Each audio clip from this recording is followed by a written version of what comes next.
Salam sejahtera Bapak Ibu Saudara-saudara yang dikasih Tuhan. Bersama saya Pendeta Debbie Pak, Pendeta Jemaat GPI BPTS Sidoarjo. Saat ini kita akan merenungkan sebagian daripada firman Tuhan yang terambil dari Zakaria pasal 7 ayat 4 sampai dengan 6. Kita buka bagian Alkitab yang akan kita baca dan renungkan yang terambil di dalam Zakaria pasal 7 ayat 4 sampai 6. Jikalau sudah mendapatkannya, Bapak Ibu Saudara, mari kita berdoa terlebih dahulu untuk memohon bimbingan Roh Kudus. Mari berdoa.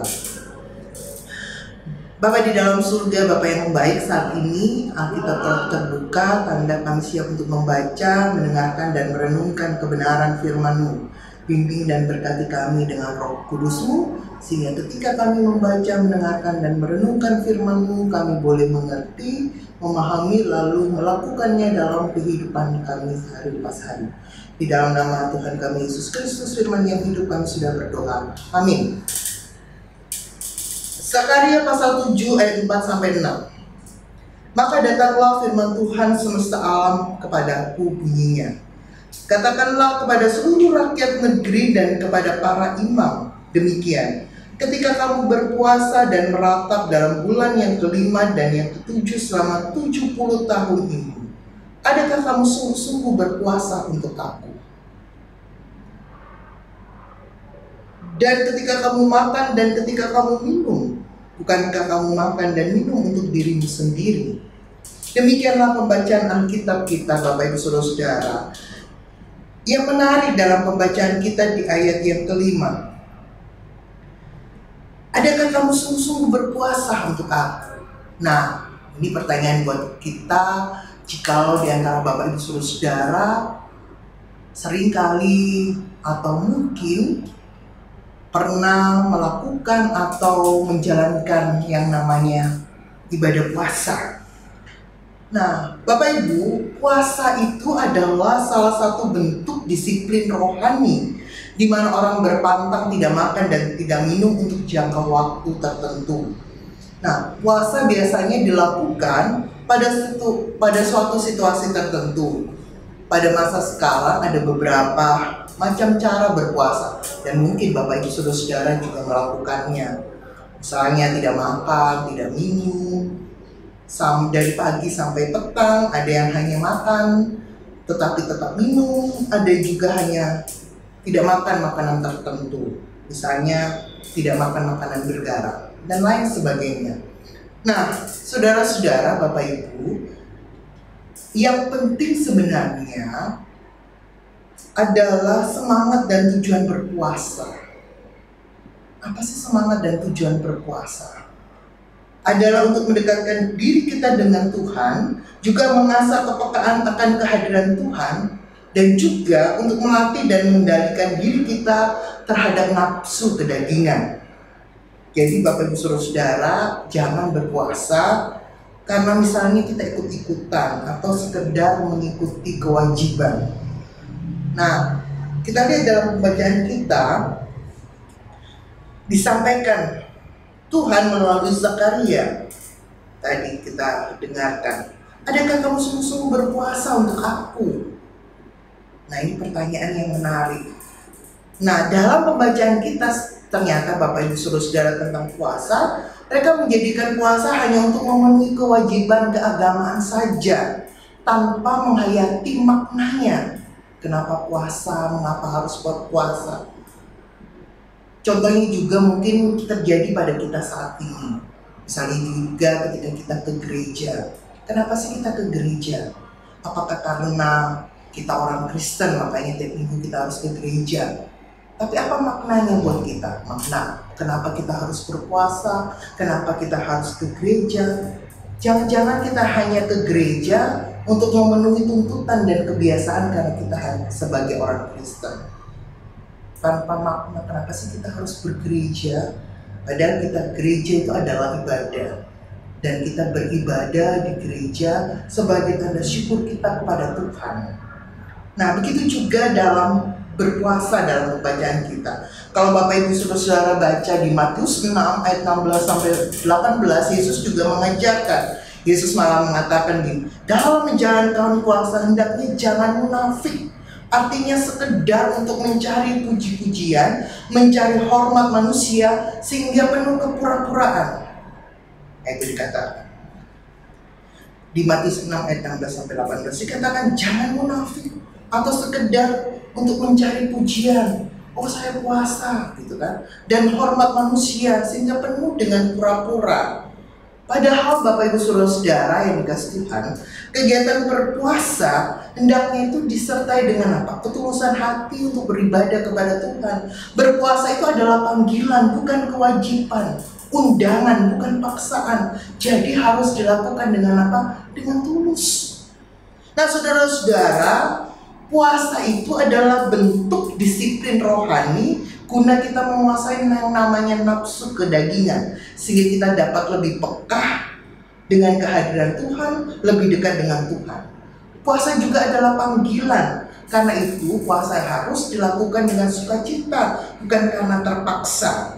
Nah, lihat di ayat 7, di ayat 6. Dan ketika kamu makan dan ketika kamu minum, bukankah kamu makan dan minum untuk dirimu sendiri? Nah, itu koreksi buat kita, kritik bagi kita. Ketika kita menjalankan yang namanya puasa, untuk menguasai nafsu kedagingan, sehingga kita lebih peka dengan kehadiran Tuhan, lebih dekat dengan Tuhan. Dan juga puasa itu adalah panggilan. Puasa harus dilakukan dengan sukacita, bukan karena terpaksa. Puasa juga jangan sampai Bapak Ibu Saudara membuat kita menjadi sombong rohani. Puasa bukan ukuran kesalehan atau kerohanian seseorang. Orang yang menjalankan puasa tidak berarti dia lebih saleh dan lebih beriman, lebih rohani dari mereka yang tidak berpuasa. Sehingga puasa harus disertai dengan yang namanya ketulusan hati sebagai bagian ibadah kita kepada Tuhan. Karena itu, Bapak Ibu Saudara, jangan berpuasa demi mendapatkan pujian orang lain. Berpuasa bukan hanya tidak melakukan hal-hal tertentu, tapi juga melakukan apa yang selama ini lalai atau lupa kita lakukan. Misalnya apa? Contohnya, yang saat ini kita jadikan contoh karena hari ini tanggal 1 Desember, Hari AIDS sedunia yang kita peringati dan ingat rayakan. Apa yang selama ini kita lalai atau lupa kita lakukan adalah bagaimana kita mengampuni, menerima, dan mengasihi orang-orang yang menderita HIV dan AIDS. Bahwa penyakit itu bukan kutukan. Dan orang-orang yang menderita itu juga bukan karena kesalahan mereka, Bapak Ibu Saudara. Mungkin karena suami, mungkin karena orang tua, sehingga anak-anak mereka harus menderita penyakit HIV AIDS. Yang bisa kita lakukan adalah kita mengampuni mereka, menerima mereka, mengasihi mereka. Ini yang bisa kita lakukan dalam rangka HIV AIDS. Jadi berpuasa yang bisa kita lakukan tidak hanya sekedar kita tidak makan, kita tidak minum, tapi bagaimana kita mengingat hal-hal yang selama ini lupa dan lalai kita lakukan. Bagaimana kita mengampuni dan menerima, mengasihi mereka. Contoh lain yang bisa kita lakukan, Bapak Ibu Saudara, mungkin ketika kita tidak makan siang, uang jajan kita bisa alihkan untuk kita memberi makan anak jalanan, kita bisa persembahkan untuk pelayanan gereja. Dan ketika kita waktu makan siang, apa yang bisa kita lakukan? Kita bisa membaca firman Tuhan, bahkan juga kita bisa membaca buku-buku yang bermanfaat. Misalnya contoh, membaca buku-buku tentang informasi cara penularan HIV/AIDS, sehingga kita dapat memahami secara baik dan benar bagaimana cara penularan penyakit tersebut. Nah, saudara-saudaraku yang dikasihi Tuhan Yesus Kristus, inilah yang bisa kita lakukan sehingga puasa yang kita lakukan itu sungguh-sungguh berkenan untuk hormat dan kemuliaan Tuhan. Tuhan menolong dan memberkati kita. Amin. Bapak Ibu Saudara, kita akan merespon firman Tuhan dengan kita berdoa. Mari berdoa. Bapa dalam surga, terima kasih kami boleh mengingat rayakan Hari Aid sedunia, bahwa mereka ada di sekitar kami, dan bagaimana kami juga memaknai ibadah kami tidak hanya sekedar kewajiban, tapi sungguh-sungguh kami melakukannya dalam ketulusan, dalam sukacita, hanya untuk hormat dan kemuliaan nama Tuhan. Tuhan menolong memberkati kami sehingga kami juga boleh memaknai hidup kami bahwa saudara-saudara kami yang menderita HIV AIDS, mereka ada di sekitar kami. Mereka butuh penerimaan dari kami. Mereka butuh kasih dari kami. Mereka butuh pengampunan dari setiap kami, untuk kami tidak menghakimi mereka. Dan Tuhan tolong kami sehingga kami juga dapat memperlengkapi diri kami untuk mengetahui bagaimana cara penularan penyakit HIV AIDS ini, sehingga kami paham dengan baik dan benar, dan kami boleh merangkul mereka. Tuhan, terima kasih. Kami juga berdoa untuk gereja kami GPIB dimanapun berada, baik di tengah kota, desa maupun di pos-pos pelayanan dan kesaksian. Tuhan memberkati bahkan sinode GPIB, sehingga kehadiran kami sungguh-sungguh boleh menjadi berkat. Dan berkati juga fungsionaris majelis sinode BPBP Mupol. Tuhan juga memberkati mereka. Saudara-saudara kami yang sakit di rumah ataupun di rumah sakit, Tuhan tolong tiup mereka, sembuhkan dan pulihkan mereka. Bagi yang bergumul dalam hidup rumah tangga, Tuhan tolong mereka sehingga mereka juga dapat duduk bersama dalam hikmat Tuhan untuk menyelesaikan persoalan demi persoalan dalam rumah tangga mereka. Kami juga berdoa bagi saudara-saudara kami yang bergumul untuk mendapatkan pekerjaan. Tuhan juga berkati mereka. Tuhan juga tolong mereka. Bagi yang bergumul untuk mendapatkan pasangan hidup, Tuhan juga buka jalan bagi mereka. Orang tua kami yang lanjut usia, yatim piatu, dalam keterbatasan mereka, berikan kekuatan kesehatan sehingga hidup mereka terus boleh merasakan kebahagiaan dalam keseharian mereka. Bapa di dalam surga, kami menyerahkan hidup dan kehidupan kami, gereja kami, bangsa dan negara ini, para pemimpin kami. Tuhan juga memberkati mereka dalam mengemban kepercayaan seluruh rakyat Indonesia. Tuhan menolong memimpin sehingga mereka tidak hanya memikirkan kepentingan diri mereka, golongan partai mereka, tapi sungguh-sungguh untuk kesejahteraan seluruh rakyat Indonesia. Kami juga berdoa ya Tuhan, bagi pelaksanaan pemilihan umum yang akan dilaksanakan pada bulan Februari di tahun 2024, biar berjalan dengan lancar, aman dan tertib. Dan kami semua boleh mempergunakan hak suara kami untuk memilih para pemimpin bangsa dan negara ini. Kami juga berdoa siapapun yang akan terpilih untuk menjadi pemimpin bangsa dan negara ini, mengemban kepercayaan seluruh rakyat Indonesia.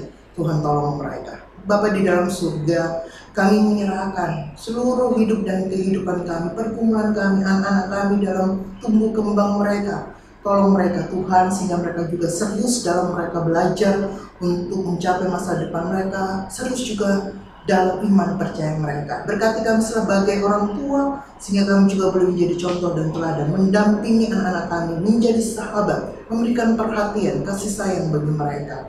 Terima kasih Tuhan Yesus. Inilah doa kami, ampun salah dan dosa kami, sehingga setiap doa yang kami naikkan tidak terhalang karena dosa-dosa yang kami lakukan. Kami alaskan doa kami ini di dalam satu nama Yesus Kristus Tuhan, Juru Selamat kami yang hidup, yang sudah mengajar kami berdoa. Bapa kami yang di surga, dikuduskanlah namamu, datanglah kerajaanmu, jadilah kehendakmu di bumi seperti di surga. Berilah kami pada hari ini makanan kami yang secukupnya, dan ampunilah kami akan kesalahan kami, seperti kami juga mengampuni orang yang bersalah kepada kami. Dan jangan bawa kami ke dalam pencobaan, tetapi lepaskan kami daripada yang jahat. Karena Engkaulah yang mempunyai kerajaan dan kuasa dan kemuliaan sampai selama-lamanya. Amin. Terima kasih Bapak Ibu Saudara-saudara. Tuhan memberkati kita.